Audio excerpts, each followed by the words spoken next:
Hello and welcome to Seneca Someone. I'm jciuffetta and with me today is Suzette Williams. How are you, Suzette? I'm very good, thank you. What is your position here at Seneca? Well, I'm a program assistant with the SMILE mentoring program. So what is the SMILE program? Well, it's an acronym for Student Mentoring in Life and Education, where we pair first semester student with a senior student in their program area, someone who's there for them to assist them to adjust to college and to successfully transition into the college. How would someone go about becoming a mentor or a protege? To become a mentor, an individual first has to be passionate about helping others, can relate to the struggles of a first-year student, and must have a 3.0 GPA and above. What are the duties of a SMILE mentor? A SMILE mentor is just to be there for the new student, answer any questions that they have, show them around the college, be there to just be a guide or sometimes just a friend for that individual, so that they don't feel too overwhelmed, so that they know that someone is there for them, someone who's already been there, who's already done that and is seasoned in their program. How has the SMILE program affected its participants? Well, for the mentors, they gain leadership skills. They have the ability to practice some of the information they've learned in class. I know, for example, in the social service work program that I was in, there are a lot of skills that are required in that program that I was able to use as while I was being a mentor, being empathetic, good listening skills, good communication skills, good leadership skills. Have you noticed a change in student success? Well, we have a lot of statistics and we've done researches and we've done surveys, and it is shown that students are less likely by 30% to drop out when they have a mentor, which is pretty significant, especially as a college or any institution. Retention is very important. How much has the program grown? Well, the program has grown exponentially. We've started off with probably about 4 staff. Now we're up to about 6. As well as we started off with a few hundred mentors and proteges. Now we're almost up to 1,000 mentors and proteges across 4 campuses.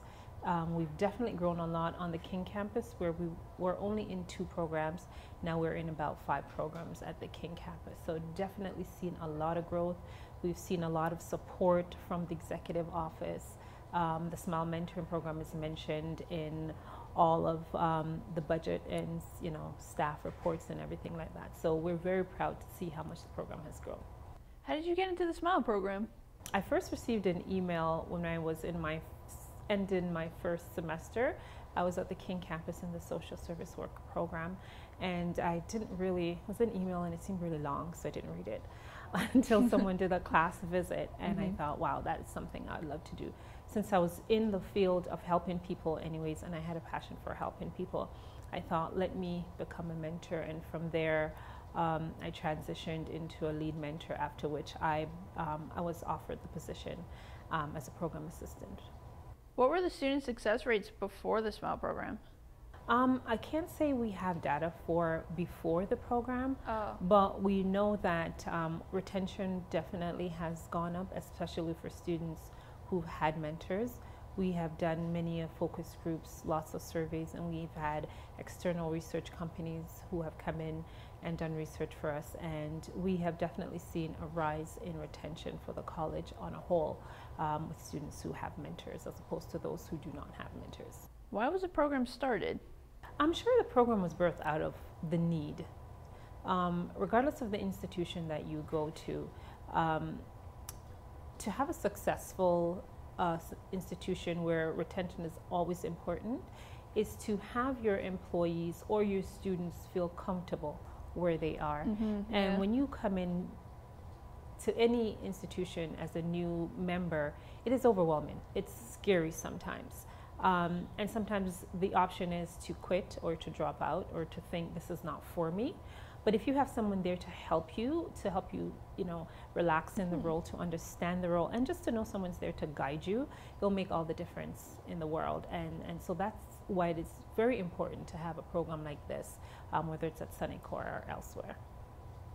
Thank you for talking with us today, Suzette. I'm jciuffetta, and you've been watching Seneca Someone.